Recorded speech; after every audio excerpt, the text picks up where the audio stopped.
Hi everybody, very welcome to yet another Sunday night live stream here on the Mentour Aviation channel. I hope you're all doing absolutely fantastic as always. As always guys, this is here for you.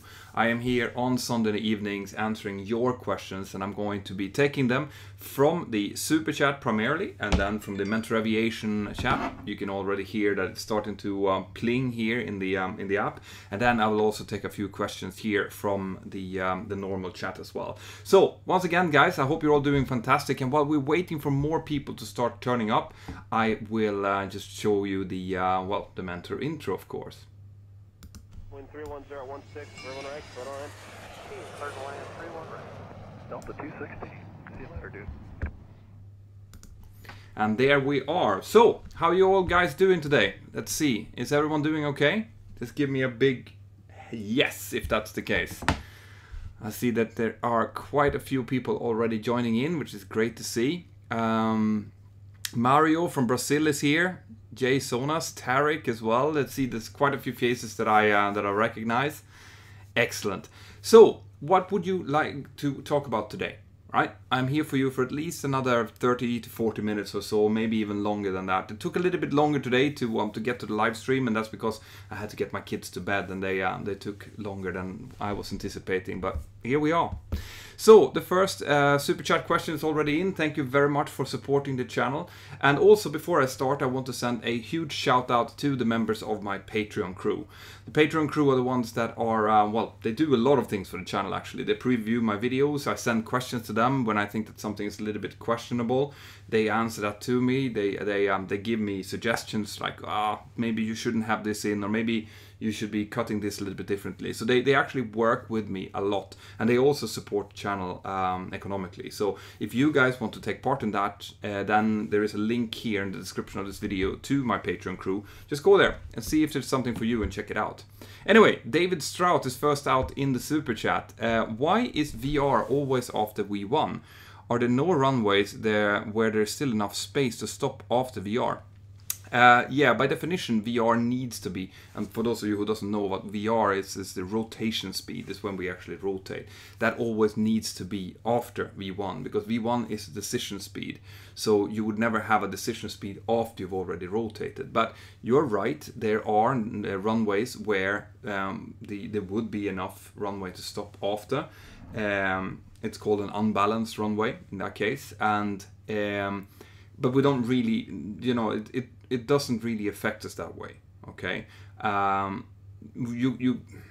It's a little bit tricky to explain this, but you will always, in any case, have V1, which is decision speed, come before VR under any circumstance. And even if it turns out that this runway, let's say that you're taking off from Frankfurt Hahn, for example, which has about 3 kilometers of runway, V1 is still going to come at approximately the same speed. It's about 142 knots, and VR is going to be 143 knots or 142 knots as well. It can be the same speed, but VR can never come before V1.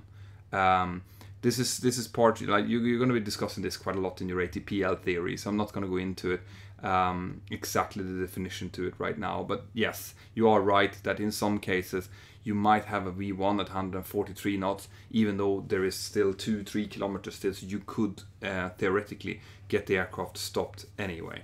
Okay. Jake Schroeder also on the super chat. When they do wet runway tests for new planes, how do they keep the water on the runway? I believe that these are specific, special runways where there are actually the pools built to simulate both the water depth, because that has to be very, very carefully monitored. Because it has to be certified to clear a certain water depth in order to be okay to be used on wet runways. So I haven't seen this done myself, but I do believe that they actually do take off through basically a controlled puddle of water. But it's a great question. I'm sure that there are great YouTube videos out there to look at for that.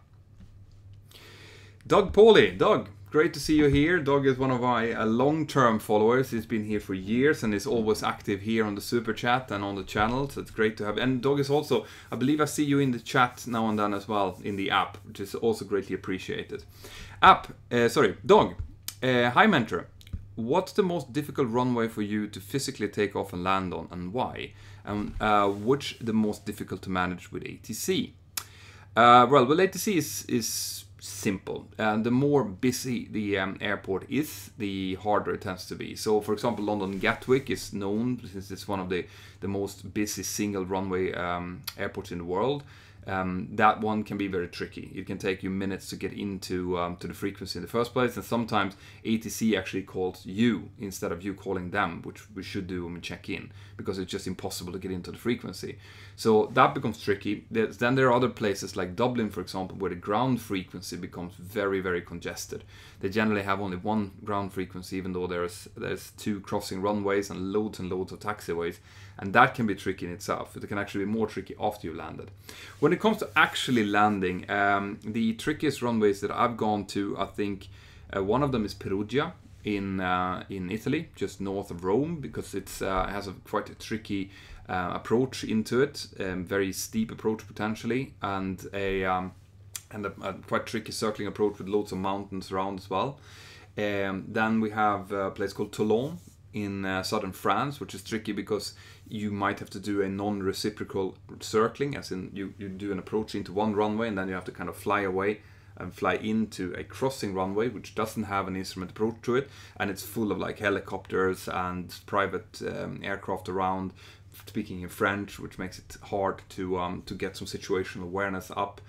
And then you have places like Southend, London Southend, which is extremely short, but landing, I can't remember exactly what the length is, around 1600 meters, I think, which comes with its challenges. So I can't say that this one is the most challenging out of every perspective, but that definitely, those are definitely some of them that comes to mind. So, more questions from Antoine Reynolds. Can you talk about the air cycle machine? Well, not much, because it's a long time since I read about it. The air cycle machine forms part of the air conditioning system, and basically what it does is it takes out moisture out of the air. So when the air comes in, when we take in air from both the 5th and the 9th stage of compressors, that's where we get the bleed air from, and from the outside air, which we take in through the ram air doors, that gets mixed up into the packs, and part of the packs you have something called an air cycle machine, which basically just cycles out water out of that to control the moisture content that's being fed into. And it's one of the reasons why it's so dry inside of the cabin. But to be perfectly honest, like I said, these are not something that I continuously read up on, so I can't give you more details than that, but that's essentially what it does. Waiting, so David R in the super chat as well, waiting for our ATC tour. Yeah. All right, I know I've been promising to do an ATC tour. I just have to find an air traffic control unit that's willing to take me up. So if you're working for an air traffic control unit and you're watching this and you think we would like to have Mentour coming up and interview us, well then, contact me either through the submit feedback function in the Mentour Aviation app, or mentor.pilot@gmail.com works as well. So just contact me and I'm sure we can set something up. Right, I'll take some questions as well. Before I continue with the super chat, let's take some questions from the normal chat here as well. What are those words? Alpha, Bravo, Charlie. Well, we tend to, in the aviation world, you number things and you also give things letters. So for example, taxiway, they tend to be worded with letters. So coded with letters. So you might have taxiway Alpha, taxiway Bravo, taxiway Charlie, and that's just ABC basically. So it forms part of the phonetic alphabet, which we use a lot. So every single letter has a corresponding word to it, and everyone uses that, because trying to over the radio say turn left on A, then go B, and then C, and then G and D and echo. You see, I even say echo by default, because if you would say that, it would be almost impossible to hear. So instead of doing that, we use the phonetic alphabet to make to make it easier to hear. So Alpha, Bravo, Charlie, Delta, Echo, Fox, Lima, Golf, Mike, November, Oscar, Papa, Quebec, Romeo. I'm not going to even try to do it all in a row, but every single one of the letters has a phonetic word connected to it, and it forms part of your training when you get your licenses to learn all of those. So, so then we have our first MCAS question for today, which I'm guessing there's going to be more of. Does MCAS have any throttle control? And the answer to that is no. MCAS is only controlling the trim, and that's and the trim and the stabilizer through the trim, and that's everything that it does. It's I know that MCAS is now featured everywhere in the press. I know that for a fact because I've also been featured in the press the last couple of days. And it's been turning out to this boogeyman that people now think that MCAS is a system that jumps in and tries to kill pilots at regular intervals. That's not what it is, right? And after the software upgrade, Boeing is still going to have an MCAS system. It's just going to be doing what it was supposed to do in the first place. So don't worry too much about MCAS. Right, more questions in the super chat here. Matt Bella. Hi Peter. Last week you said that the angle of attack display isn't necessary or a safety item. I think that it is that if it's not installed, angle of attack disagree should be displayed on a different display. Do you agree? Well, I'm slightly having to retract a little bit on that because I don't like the angle of attack display because that doesn't tell me anything. But an angle of attack disagree light, definitely. All right, that because it does give us better situational awareness. It does tell us that something is wrong, and if you see a light like that and we have been trained on what that light can do, well then automatically we will start assuming that, all right, we have this might happen. And this is all part of good situational awareness. This is why it's so important that you have technical knowledge about your aircraft, because if you don't know anything about the aircraft, well then you get a warning and it's going to be a complete surprise to you what's going to happen to the aircraft. But if you know how the systems are built and how they interact with each other, well then when you get a certain warning, you'll be able to then predict what's going to happen next, and that's how you gain situational awareness. So I know that if I have two pack lights, then I'm going to have a problem with my air conditioning system, that the pressurization is not going to work. So I'm going to have to start descending. So immediately when I see that, all right, so we have a pack trip off, my first thinking is, all right, what's the pressurization system doing? What altitude are we at? What are the mountains like below us? And you start thinking like that. And that's important. That's why a AOA as an angle of attack disagree light is a good thing to have, because now, given the tragic events that's happened, that will every pilot in the world will see that and think, oh, what's the trim doing? So that's good. Oh, more questions. I hope that answers your question, by the way, Matt. Every type of video. Great to have you here as well. Ever had plans having a fan meetup in Edinburgh? I haven't thought about Edinburgh. The things that I've been looking at the moment is London, because I'm in London quite often. And obviously, if you're around Friedrichshafen the coming week, from Wednesday onwards, I will be at the Aero Friedrichshafen. All right, I will be around the bow stand. I'm not going to be at the stand all the time, because honestly, no, that's not going to work. So I'm going to be around looking at all of the cool stuff that is there. But if you have the app, which I'm hoping that all of you have right now, I know I say that on every live stream, but then you can just tag me and I'm going to be watching the app. And if you say, well, I'm at the bow stand, where are you? Then I can make my way back there and we can meet up there. But when it comes to other meetups, I would love to do that. I just have to have it organized. I have to do it in conjunction with something. So, for example, I know that there was the pilot career live in Heathrow this weekend. Fortunately, I missed that. If I had thought about it, I would probably have gone there. But things like this, Friedrichshafen, the Aero Friedrichshafen, I will do, and I could probably just rent like a hotel room somewhere around Stansted Airport and do a meetup there as well. It would be great, because I love interacting with you guys. That's why I'm doing these live streams. That's why I have the app. That's why I'm doing everything I do, really. It's a good question. Constanel Dumitrescu, great job, Peter. Keep up the good work. Well, thank you. I'll do what I can. All right, I'm going to keep doing this, and tomorrow actually I'll be sitting down, starting to prepare for the video that's going to come on Friday, because I know that there was a bit of a skip now because of all these things that's been going on with the 737 Max. Sierra Romeo Mike, do aircraft run the risk of rotating while stationary because of overload at the rear, because the main gear is at the middle of the length? Yeah, they do. And that's why we have to be very careful when we load an aircraft, and also when you're unloading an aircraft, actually, because an aircraft can tip. All right, it's called tipping when an aircraft starts moving over because of the center of gravity moving too far to the rear. And we have anti-tipping procedures. So, for example, last year around Christmas, I was flying out of Barcelona. And I was doing the walk around, so I went out, and part of our procedures for when doing a walk around is when we have passengers on board and we're fueling, well, then we have to be connected by a headphone so that the pilot outside and inside can have, can discuss something. If there would be a fire outside, or if there would be a fuel leak, for example, then we have to be able to evacuate. So I was talking to my first officer, and I was watching the nose gear, and I thought, damn, first of all, it's very far up to reach the jack. Normally, that's quite easy to plug in the headset, but now I have to actually like stretch up a bit. So I looked at the nose gear, and I could see that it was almost at full extension. So I told him like, oh, stop the disembarking. And what had happened then, and what can happen, is that you know how in the winter everyone has their like overcoat and their heavy like Christmas shopping and stuff with them.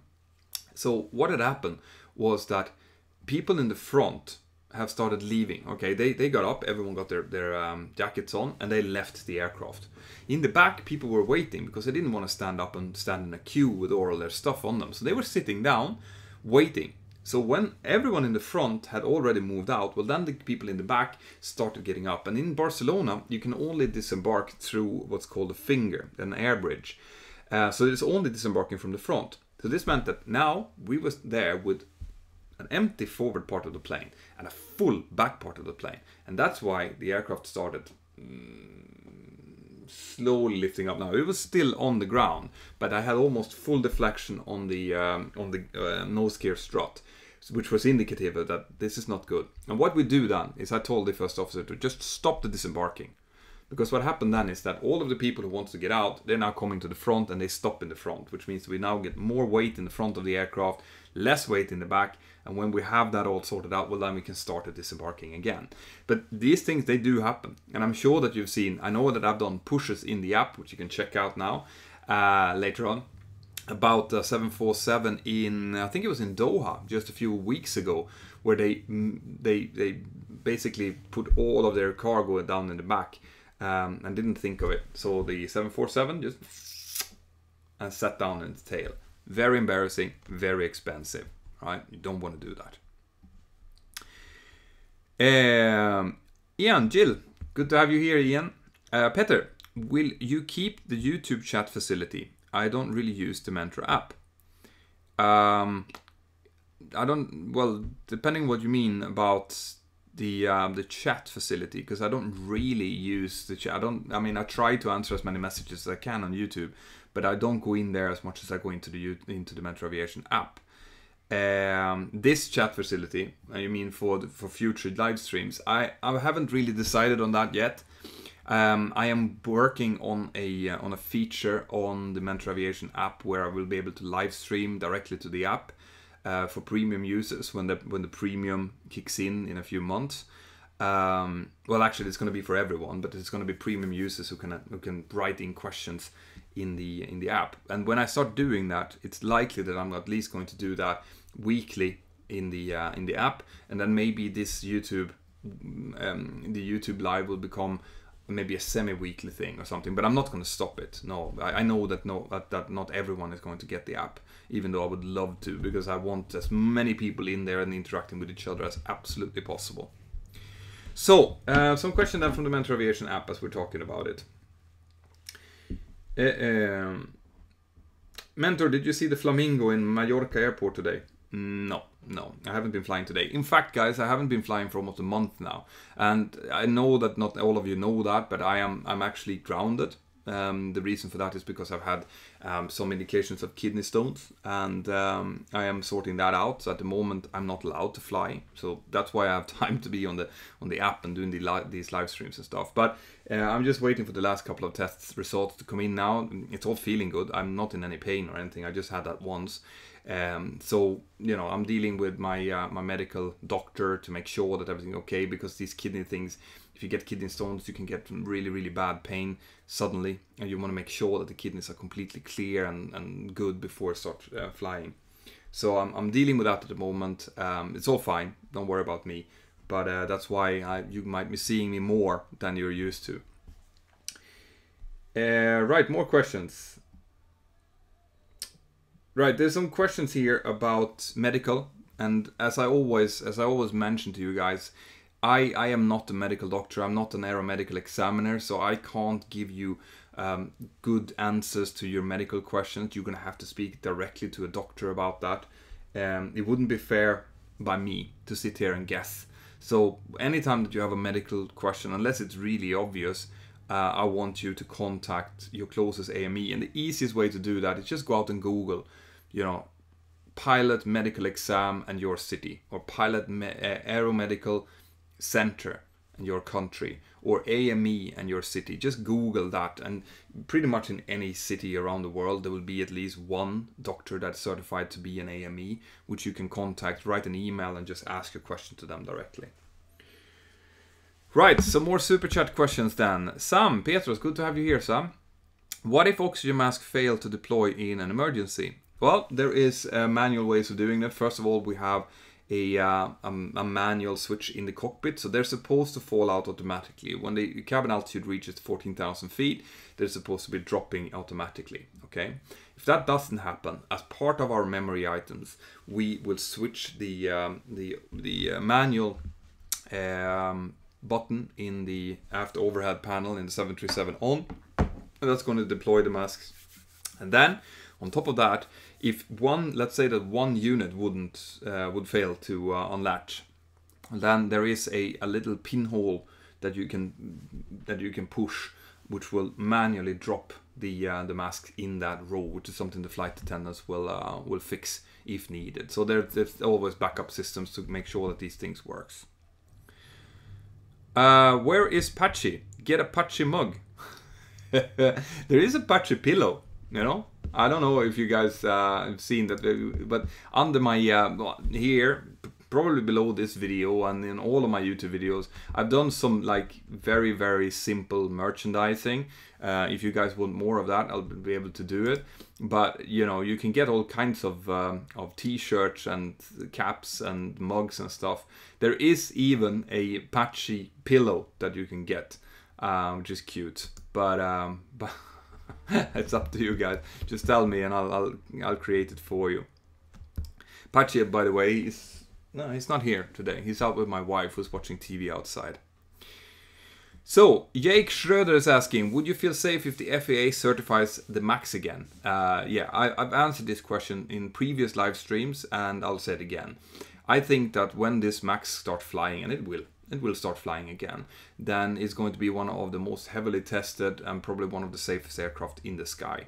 The MCAS system, that is definitely going to be sorted, and it's going to have a thorough run through. And also, it's not only going to be the FAA who's going to certify them. EASA and the Canadian authorities gone out and said that they're going to do independent tests no matter what the FAA says, which is, I think, a world first. So, you know, once it starts flying globally, yeah, I'm going to be perfectly happy to fly it.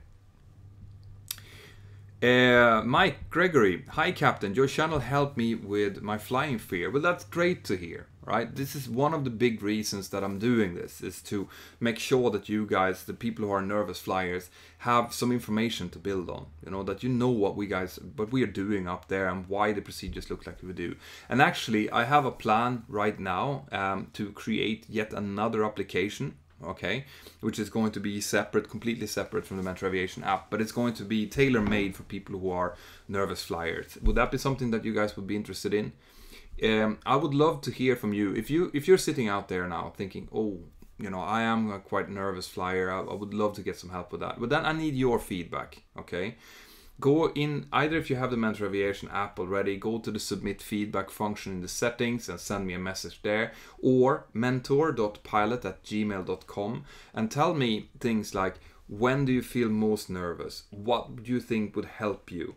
What kind of, you know, what kind of videos can I do? I'm not going to do this alone. I'm going to do this together with a specialist who can, you know, because I'm not a coach. I'm not trained in that. What I can do is give you information and tell you what we're doing, so that you feel like you have more control of the situation. But then I'm going to get some help as well, some professional, to actually help you with relaxation and stuff like that. I'm going to try to do that. Would that be something that would be interesting? Let me know in that case, because I still haven't started on that project, but it's something that I really want to help people with.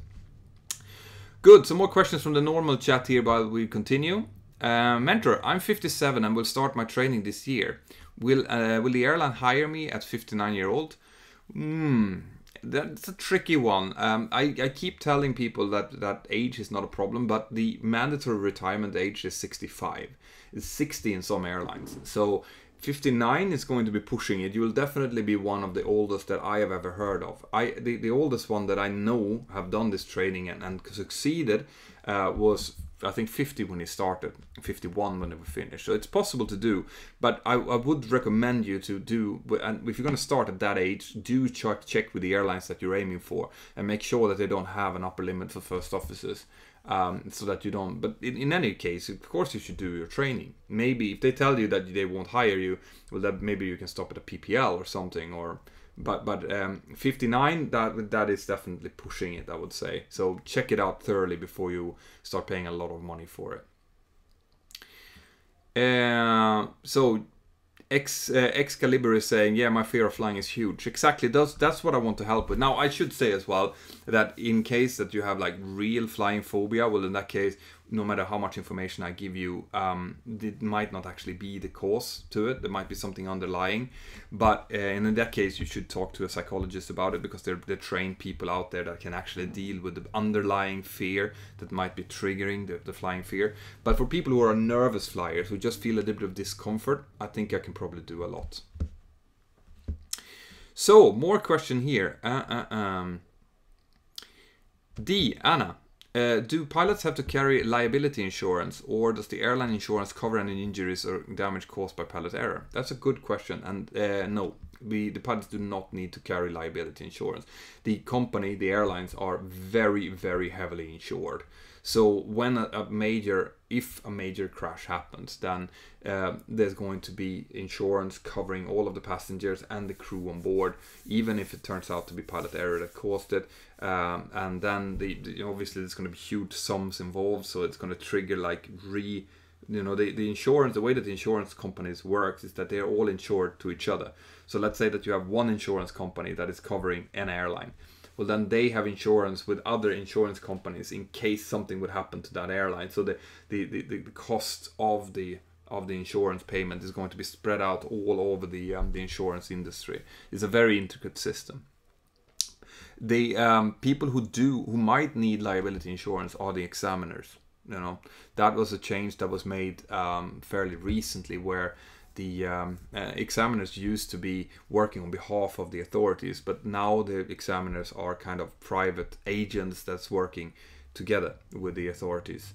At least this is in Europe. And in that case, an examiner might need liability insurance unless it's covered by an airline. Great question, by the way. I haven't talked about that in a while. Starcraft Guy 1. Why retired passenger planes can still be used for cargo? Some passenger planes retired at like age 20 are still used for cargo, flying another 10 to 20 years. Yeah, that's because the airlines have decided to retire them. It's not because they are retired, like that they're not usable for flying. Like an airline, for example, if you let's say that you have airline A. Okay, that airline wants you to feel that you're flying a modern aircraft. Okay, so it's in the interest of the airline to have new aircraft. A, they're more fuel efficient normally. B, they're perceived as being safer, and they look fresher and everything. So an airline typically leases aircraft. So the very few airlines actually own their whole fleet. They tend to lease aircraft in, and they want to lease aircraft that is of a certain age. They also have less maintenance issues, they cost less, and at a certain age as well, you will have to start going in and doing things like D-checks, which are extremely expensive and very thorough maintenance checks. And those cost a lot of money. So some airlines actually replaces their aircraft before they reach those ages. But then they become cheaper. So a cargo airline that doesn't care, cargo doesn't care on how fresh your cabin feels. Well, then they might take these ones up for a much lower price. And of course, if it's much lower, then they can afford doing these C-checks. But I want to emphasize here that any aircraft that's flying in the skies have to comply with exactly the same safety rules. Okay, they are all checked to the same maintenance standards. All of that is the same. It's just that cargo aircraft, passenger aircraft, and cargo airlines and passenger airlines might have slightly different priorities when it comes to the aircraft they're flying. And that's the only reason behind it.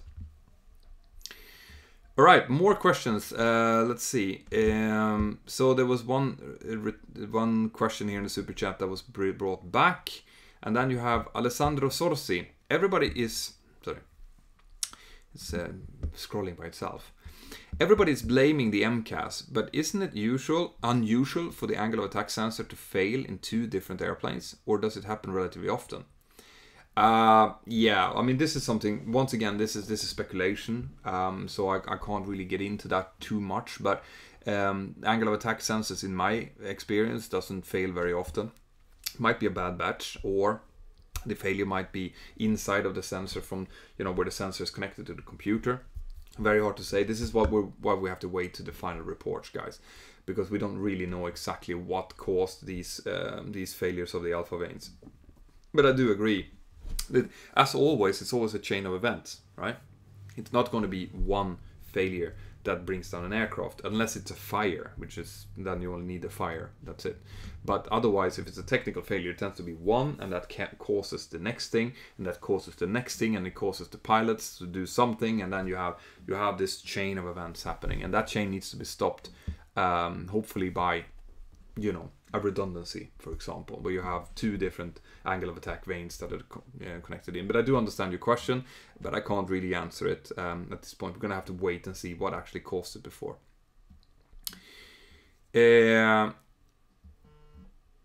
Steven Marinkovic, is MCAS actually needed beyond certification? I never liked the way it was presented as a feature you never use. That invites bad engineering. And normally it doesn't invite bad engineering. It's very rare, actually. It is a feature that is required for certification of the MAX because of the way that the engines are situated on the MAX. So the test pilots who tested it said that we need to have a little bit of trim help in certain circumstances with a very high angle of attack with high thrust, for example. Then we feel that we need a little bit more authority, so we need this MCAS system to work. So yes, it is needed.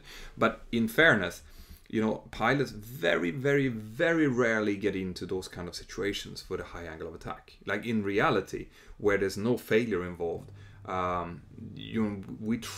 do all of our initial training and recurrent training to make sure that we never get into that situation. You can go a whole airline career working for 40 years in the airline industry and never, ever be close to a stall situation. This is what they meant. When they said that it was never supposed to be used, it's because how likely is it that you actually find yourself in an airliner in a stall event? It's very, very rare. So the bad engineering decision, it's not connected to that. Though, a system that is supposed to kick in case of a stall still has to be a system that you can rely on, because the 1 out of 5 million time it happens, it still has to work, So no, there's something else behind that, which is once again speculation.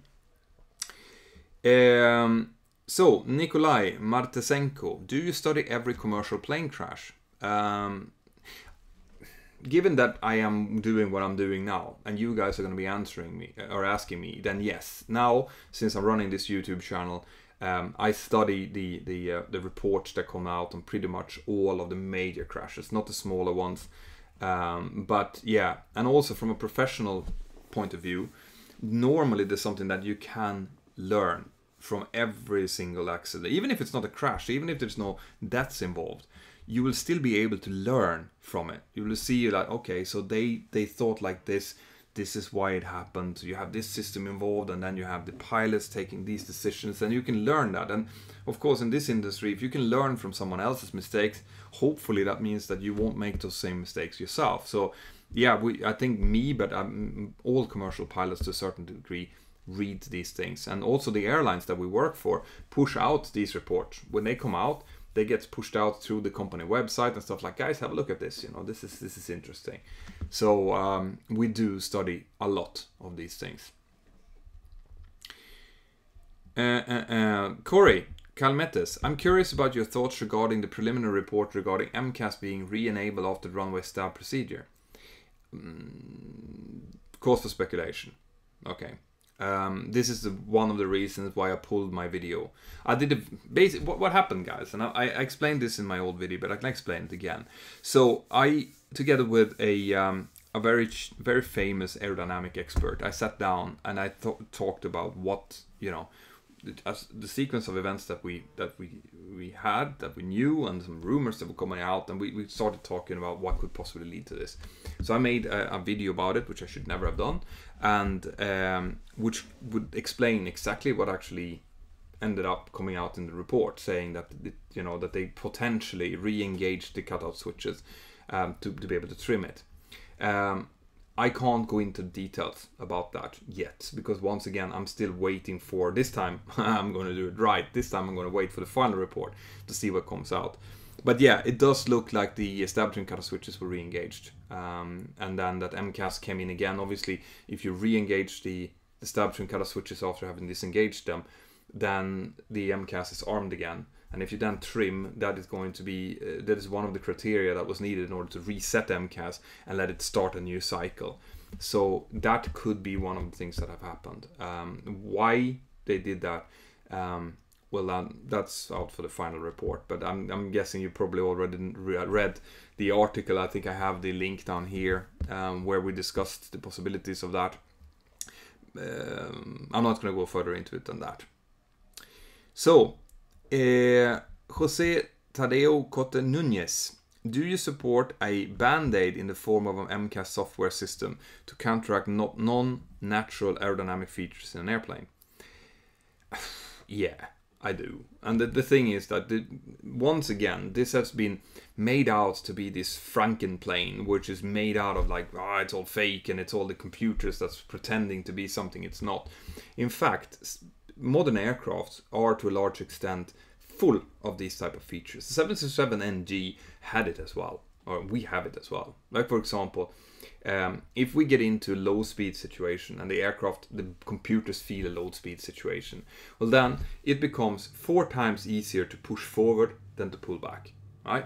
The controls that we have are then told by the computer that, okay, because we feel that you have a fairly high high angle of attack right now, we are going to make it much easier for you to push forward than to pull back. That is also a computer feature, which is already have been available in the NG for 30 years. You know, pretty much all modern airliners have these kind of things built into them.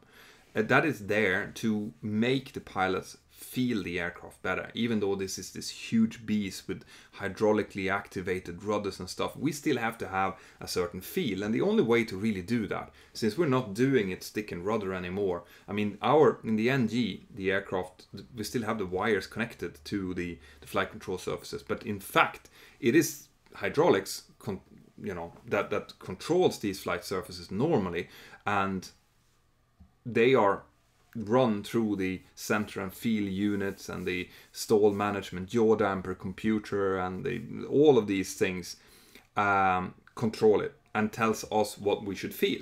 So this is not something new, okay?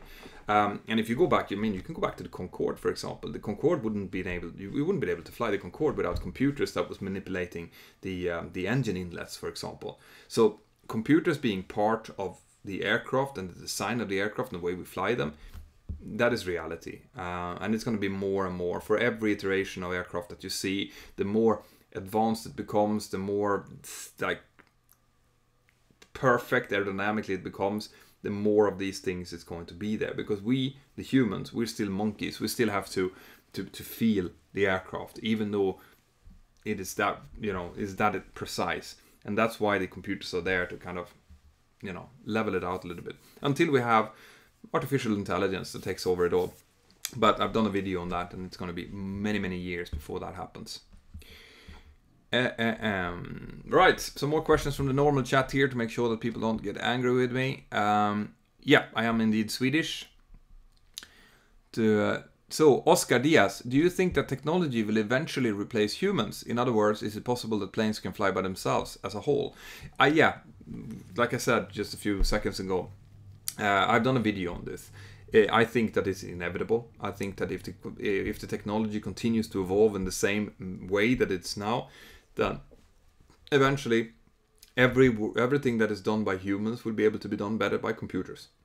But that requires a very, very good artificial intelligence. And then on top of that, it has to be going through all of the certification process. It has to go through all of the turnover of aircraft bodies. Actually, new aircraft needs to be created. 40 years. I'm going to give you a figure from now, 40 years. 2060 or 2059. Then the whole fleet is going to be flown by. Up until then, we're going to see a gradual changeover when the technology comes to more and more advanced artificial intelligence, taking over cargo flights, for example, drones doing that to start with. But passenger flights is going to take a long time, and that's because of certification processes and stuff like that. So,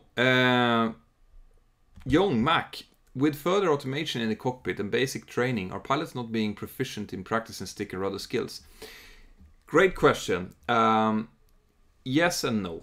Okay, we are being taught more and more to rely on and to use, not rely on so much, but to use the automatics. And that's because the automatics, the way that they are being designed, greatly enhances our situational awareness. All right, if we use automatics, it's much more likely that we'll be able to pick up any mistake made by ATC, for example, or conflicting traffic that's coming in, or having a look at where all of the mountains are. So if we have a well working automatic system, then we will use that. However, we also recognize that stick and rudder skills are really important. So we encourage people to, for example, hand fly if they're at their home base. The weather is good, there's not too much traffic. You can disconnect the autopilot and hand fly the aircraft to do some visual approaches, for example, providing that certain rules are there and that we still have backup systems. Then, what the airline has done is they've said, right, people still need to be able to fly the stick and rudder, right? They have to train and they have to practice these really tricky situations with failures and stuff like that. And we should take away the flight directives and have them fly raw data. But we can't do that with passengers on board, and we definitely can't send them out with empty aircraft to train this. So what do? Simulator. So that's what we do now. We have UPRT training, upset prevention recovery technique training, where we, as part of our ongoing 6-monthly recurrent training, we do these things. We tell them, right, now we're going to do UPRT, we're going to turn off your flight directives, we're going to give you 35 knots of crosswind, you have to take off, you have to do a circuit, you have to do a raw data ILS in bad weather, you have to land with 35 knots of crosswind, which is outside of the limits, by the way, to really feel the aircraft and to really, increase your scan and to get this stick and rudder back into your backbone. So this is definitely being covered. It has been taken up ever since the Air France 447 disaster that happened in the Atlantic. This has been a major priority for all airlines all around the world. So yeah, you can be sure that the aircrafts are being flown by pilots who have been training, and quite recently, manual handling skills. Steven Scholte, is the angle of attack indication something you would monitor in flight, or do you rely on pitch information? We rely on pitch and speed and thrust, right? Angle of attack, not too interesting, to be perfectly honest. But like I said in the beginning of the video, an angle of attack disagree light would be appreciated. So, Totte Sprachen Leben länger. Thank you very much, very generous. Hi Mentor. If you have a flight to a country outside of the EU, do you have to get a visa? What if you're scheduled to return immediately, but then get delayed and then have to spend the night? Will that cause a huge problem? Well, the airlines that are doing these type of flights, they tend to have crew visas, as in they tend to have the standing visas for their flight crew members where they're going. So that wouldn't be a huge problem. When I'm flying outside of the EU, which I do to a certain extent, fly to Morocco, for example, then we don't need visa to that specific country, but we do need to make sure that we have our passports with us, and that we have at least 6-month validity on the passport when we travel to these countries. Otherwise, you can get some trouble. If the airline would start to fly to countries where visa is needed, well, then they would make sure that this is being done, and it's being done in a nice and streamlined way. Because otherwise, we would do nothing else than applying for visas to different countries. So there is a kind of like an airline way of doing it, which is not available if you're just going as a passenger, for example. Okay, more questions that go into the Mentour Aviation chat for a while. I hope you guys have seen that we have upgraded the chat. No, it's kind of neat now. It's going to become even cooler. Justin 458, Mentor, I can't send super chat. I can't even message on live messages. Something has happened.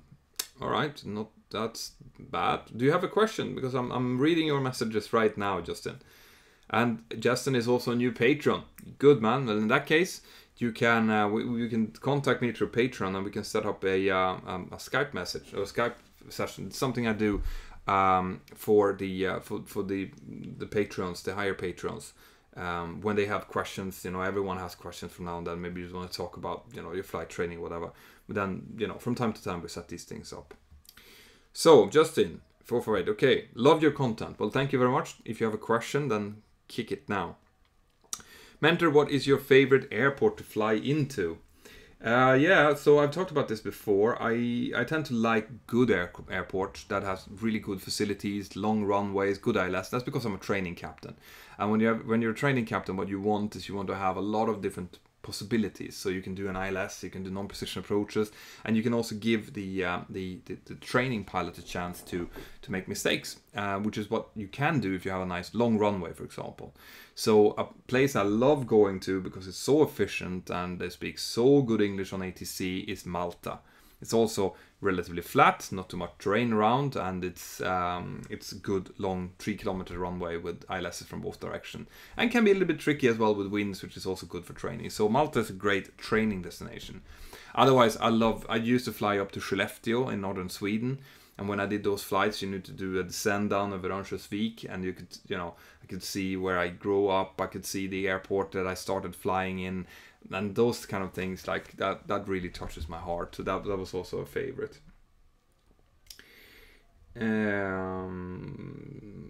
Loads and loads of questions here coming out. Mentor, have you seen any Russian aircraft in your career? What about the Antonov 225? Have you seen it in person? I haven't seen the 225. I've seen the slightly smaller version of the Antonov. Seen loads of Russian aircraft around. Looking forward to see the new one. The one I can't remember what it's called now. The new airliner they're building to compete with Boeing and Airbus. I'm really looking forward to see that one. It looks really cool. Right, some super chat question then. Sam Petros, good dog Peter. How's the Porsche doing? It's doing well. The weather is getting better and better now, so I'm starting to take it out more and more. And on Tuesday, when I'm going to Friedrichshafen, I'm going to drive it down to Barcelona, which I love doing. But yeah, it's nice. It's doing well. Thank you for asking. Mentor, do you agree with the 1500 rule, and what should it be? No, I'm not a great fan of the 1500 rule. That's the rule in the United States, which tells you that you need to have 1500 hours in order to start working in an airliner. Even if you have your CPL with 250, you're not allowed to work until you have 1500 hours. I don't really see the significance of it. I think that 1500 hours is very taken out of the air. I think that people should be concentrating on competencies, not hours, because I know that someone who's been flying out 1500 hours doing the wrong things in a small aircraft, for example, might be harder to train than a 250-hour cadet, which is really sharp and like a blank piece of paper that you can write procedures on. So no, I have been training low-hour cadets, 200 hours, coming straight into the 737 for 12 years now, and we have a fantastic safety record. They're doing a great job. It works really, really well, providing that the procedures are there and you have the support structure for them.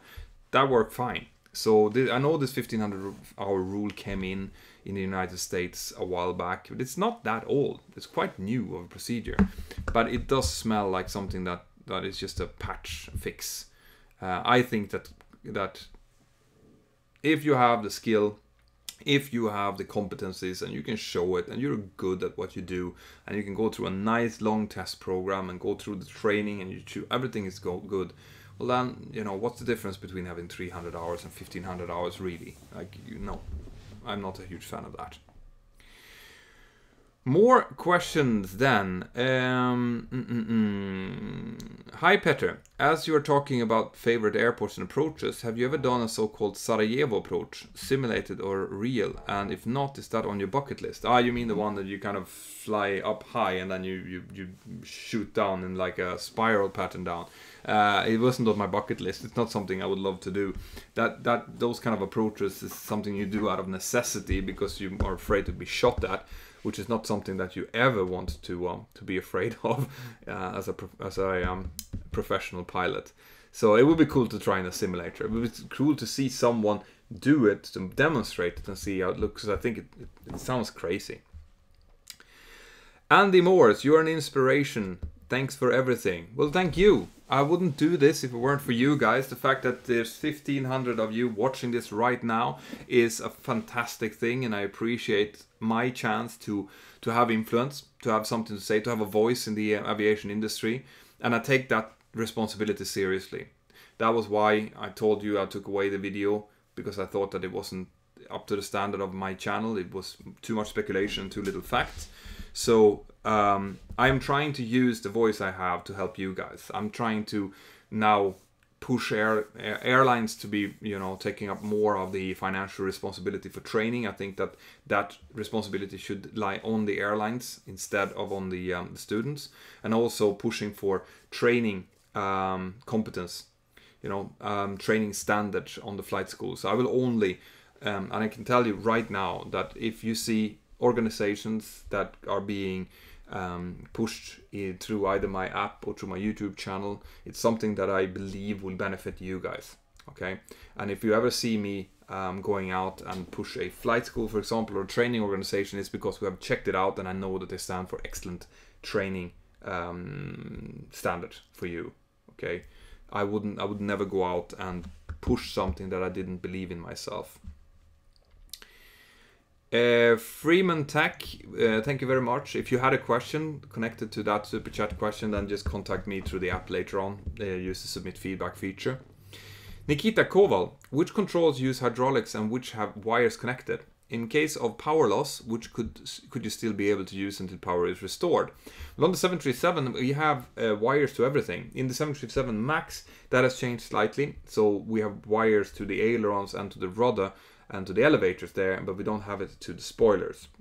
So there's a slight difference. But on the NG that I'm flying, if we lose all hydraulics, then we can fly it anyway. It wouldn't be easy because we're dealing with air loads now of this huge airliner through wires. So manual reversion, as it's referred to, is very, very hard work. A lot of work. And if I have a chance, I'll get myself into a simulator and I'll show you that. I'll show you manual reversion, because it is hard work, okay? But we can control rudder, elevator, ailerons and spoilers using the wires that goes out. So that's great. And the 737 is one of the last aircraft, one of the last commercial aircraft to have those features. I think we will never see it again after that. Can you recommend any website or app which has airport diagrams in HD? No, since I have my own company issued one, I never really look at those things. But I'm sure that either in the app, if you go into the chat and you ask that question, someone will be able to give it to you, or even here. Guys, if you know one of these apps, then just write it in the comments field, so you can get a help for it. Right, Freeman Tech LLC, what's your thought about drones? I think drones are a fantastic tool. I think that drones is the future in a lot of industries, like delivery, air surveillance, news footage, things like that. But I also think that it has to be used responsibly, and it has been too widely available. So, you know, whenever you go out, when you can go to a media mart and buy something that could potentially damage an aircraft, then something is wrong. There has to be rules and regulations around it, unfortunately. And it's been shown, you know, it's been already shown that it can disrupt, you know, millions of euros or dollars in damages, disrupting air traffic over Christmas period in Gatwick, stuff like that. There has to be, you know, if you buy a drone, you need to at least have signed for it. You need to have a marker on it, potentially even some kind of small transponder equipment so that it can be tracked, so that not everyone can just go out and fly into or around an airport. That's my view anyway, and I think it's moving that way. You know, the more people are misusing them, the more regulations there will be. It's inevitable. That's always what happens. Nikolai Martensenko, is there a physical requirement for pilots beyond health? Do you work out? No offense intended. Do you drink? Have you seen pilots drinking lots before flights? I did a video on that. I've done a video both about health requirements, about how much we work out or need to work out. But the short answer is that you don't need to have a rigorous working out regime to be a pilot. A lot of pilots don't work out at all. I think you should. I think I work out too little. I need to do more, because you need to feel healthy. You know, you need to keep track of your health. I've definitely understood that now, since I, am not flying at the moment because of the health problems. So you should be regularly exercising, but you don't need to go to the gym, regularly. You just take a walk every day or go out running or something like that. When it comes to drinking, I have been fortunate. I haven't seen anyone of my colleagues drinking before a flight. Obviously, that would be horrendous. We have a very strict 24 hours it's 12 hours bottle to throttle, but it should be 12 hours. 12 hours before a flight, you have to have your alcohol level down to a level where you can drive a car. That's it. So 12 hours before, you need to be able to drive a car legally in order to have enough kind of margin until it's time to fly. And really, if you're someone who get bad hangover or whatever, so even if you have no alcohol left in the system but you feel bad, you shouldn't be flying aircraft. And it just talks for itself. Like, you have 200, 400, 500 people behind you. On a normal day, I fly 4 flights with 200 people. That it's like 800 people whose lives depend on me being sharp in case something will happen. I would never and I don't understand people who put themselves in a situation where their performance is degraded voluntarily. It just does not make any sense. What is the standard for eyesight? Once again, that's a medical question. I can't answer that. You can go out to a government website. If you go to your aviation authority website, they will have medical requirements, exactly what kind of eye faults you can have. For example, I wear glasses, right? This is how I look. This is how I have to fly. And I have a restriction in my medical saying that I need to have these glasses and a pair of spare glasses with me all the time. So you can be a pilot, you can have glasses, but there are limits to, the kind of problems that you can have with your visibility, or your vision, I should say. Guys, we're coming up to an hour now, and that's kind of my limit. Also, it's getting a little bit late. Getting up and doing filming for you guys tomorrow. So, if you have any last questions, then check it out. Well, come with them now. And otherwise, I will be signing out. So once again, guys, I hope that you have downloaded the Mentour Aviation app. There's links to it down here. It's completely free to download, and there's going to be great things happening. I've already done one major upgrade this spring. There's going to be at least one more coming, and those upgrades are it's going to make it into the social media kind of hub for pilots that I've always wanted it to be. So the more of you who are in there already using the app, the more feedback I can get on all of these new functions that's coming out, and the better we can help each other out. We can be, you can ask your questions. If you're a passenger and you want to ask something, you can do that. If you are a flight student, you can ask questions to commercial pilots like me, and we can answer. It's not only me. There's loads of other commercial pilots, jet pilots, propeller pilots, fighter pilots in there already. So get the app. Come in, tag @Mentour if you want to talk to me, and yeah, that's it. And also, if you really want to come in and support, like I said, join the Patreon crew. I will take 2 more questions and then I will go. So Sheldon is saying, thanks for doing these live videos. I love your channel. Well, thank you very much. It's great to be here. You know, I wouldn't do this if I didn't enjoy it. What iPhone have you got, mate? This is the new iPhone XS or XS, I think it's called, the huge one. I took the big one. I kind of regret that, actually. I would, you know, I like the smaller one I had before because it lies better in my hand, so you can see the difference. It's easier to hold, but the screen is fantastic on the new one, and the cameras are great.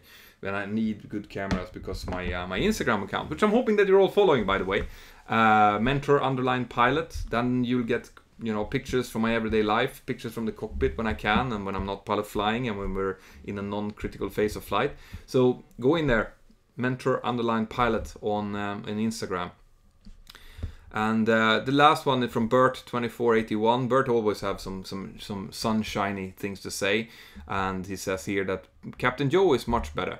Well, then Captain Joe, you can go to one of his live streams and talk to him, Bert. They're far between, but they are there, so enjoy.